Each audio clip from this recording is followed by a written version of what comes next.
Hey y'all, it's Wednesday here. Alright, today's video is on mint tea.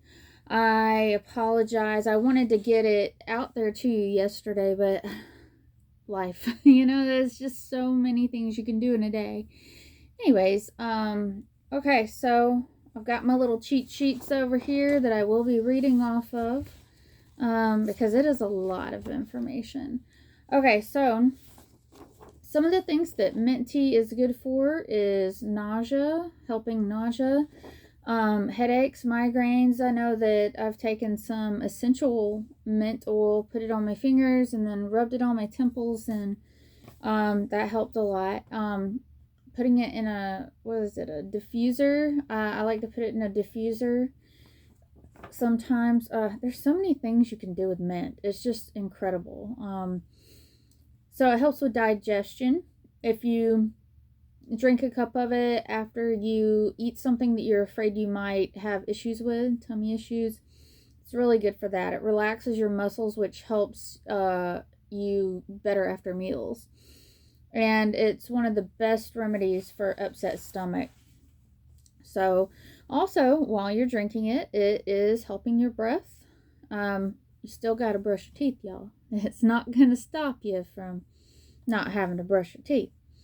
It's also good for your breath, not only as a tea, but toothpaste, gum, different things like that. It enhances your cognitive functioning, so it helps that brain.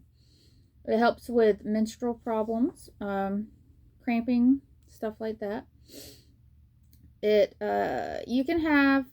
It's usually recommended to have a couple of cups a day. Don't go overboard, because if you go overboard, you will, it's been reported that you'll have diarrhea, maybe some drowsiness. And also, if you go, it's really good for liver health, but if you do too much, it will be bad for liver health. So, it's good if you do it in a healthy way, but if you go overboard on anything, there's going to be side effects.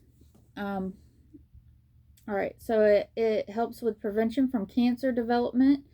It helps with weight loss. It's antimicrobial, anti-inflammatory, anti-diabetic, and cardioprotective. I'm not really sure what that is, but it's good for those effects. I know that cardio is heart, so I'll have to look that one up. If anybody knows, put it in the chat. By all means, we're learning together.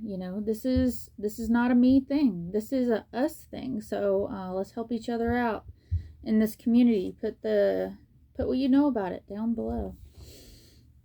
Okay, and also, if you're a person that gets chronic heartburn or acid reflux or something, GERD is, it has to do with acid reflux.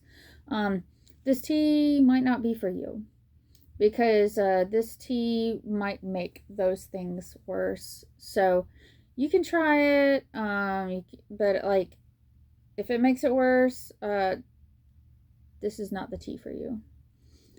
Okay, so it helps reduce cold symptoms. And before I started getting into herbalism, this is what I mainly used mint tea for. Every time I would get sick, it was my go-to tea, because it just makes your throat feel so good when you've got that horrible, scratchy, painful throat. And then the vapors going down, that menthol, it just helps. It helps a lot, and it reduces the time that you're sick too. I believe. I don't know if you believe. I'm not a medical doctor. I don't know nothing. These are just my experiences. So don't trust a chick on YouTube. Do your own experimenting, and you check it out yourself. Don't believe everything I say, because my body is going to be different from your body. So you may have a reaction to mint tea that I don't. All right, so mint tea is filled with lots of nutrients, and I looked up the nutrients. Potassium, vitamin C, D, couple different B's, B6, B12, iron, magnesium. Yeah. Let's see. It also supports pregnancies and decreases breastfeeding pain. At the same time, it decreases your milk production as well. So if you don't want your milk production to be reduced, this is not the tea for you. If you want it to decrease the pain of the breastfeeding and to reduce the milk, this is the tea for you.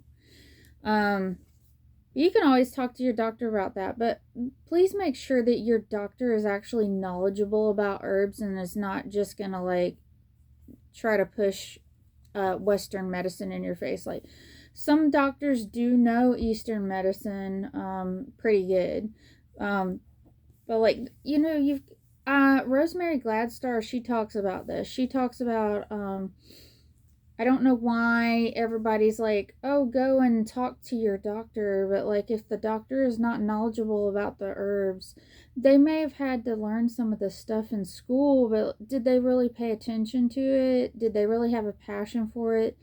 Or are they just going to be talking out of their butt about this? Because it's important, you know. You need to know what you're putting in your body, how it's going to affect it and stuff like that. Or you can just try it in tiny spells. You know, the way that I have done it is I just take the herbs that I'm interested in, and I just take a little bit at a time. My favorite tea is lavender and Earl Grey, and I just, you know, the first time I did it, I just put a little bit of lavender in one of those tea balls, and I just put the loose leaf stuff in the same thing for the Earl Grey, or you can use a regular tea bag. I cheat that way sometimes. And then, you know, I kept adding a little bit more lavender each time and seeing how I liked it. Same thing with mint tea. Mint tea, you gotta be careful, because if you put a lot, it's gonna be real strong. And you want to be careful with that first sip, because it might take your breath away if it's too strong. I don't know if any of you have ever gone to like Starbucks and you've got the mint mocha. Woo! I tell you what, one time I was at a meeting. I had to go into a meeting, and I just got my mint mocha drink, and I took the first sip in that meeting, and oh my gosh, it took my breath away. And I was coughing and coughing. I had to excuse myself out of the room. You just want to be careful that first sip, especially if you put a lot of tea leaves, a lot of mint leaves in your tea. Okay. And then now I'm going to have a couple of fun things as well that I'm going to talk about. One of them is just a fun fact. The Egyptians used mint as a digestive tool to soothe flatulence, and also in funeral rites to make the body smell a little bit better. And peppermint is the most medicinal out of all of the mint plants. You've got quite a few different kind of mint plants, and also I didn't know that some people could be allergic to a certain kind of mint and fine with others. I had no idea until one of my friends was like wanting to buy one of my chapsticks, because I have a mint mocha chapstick that I sell, and they were asking what kind of mint is it, because my wife is allergic to certain kinds of mint, and I was using peppermint at the time, but sometimes I do use spearmint. But that was really cool to learn, you know. I don't believe I will ever be done learning about this herbal medicine. There's the human body and the way that we react to things. It's just fascinating. Okay, moving on. The American Indians used, many different tribes used mint for colds, coughs, and fevers. The leaves were used for rheumatism and arthritis in this one particular Indian tribe. I am sorry if I butcher this. I'll spell it first. K like kite, U umbrella, T toy, E elephant, N neighbor, A apple, I igloo. So Kutenai? I'm not sure. Yes, this tribe used mint for rheumatism and arthritis. Also and also other Indian tribes used for home deodorizers, perfumes, and for food and drink flavorings, and also on their hair. Many different herbs can be used on the hair. Lavender, mint, rosemary is really, really, really good for your hair. That goes back to the Victorian times, I believe. I don't know if it goes back any further. Okay, so now here is a fun story for you. Those of you that have made it to the end, and you are awesome and amazing, I have a really awesome Greek mythology story for you about mint. Okay, so Hades is the king of the underworld, and he had a relationship with a nymph, Nymph, with a nymph named Mint, and she spelled her name Minthe.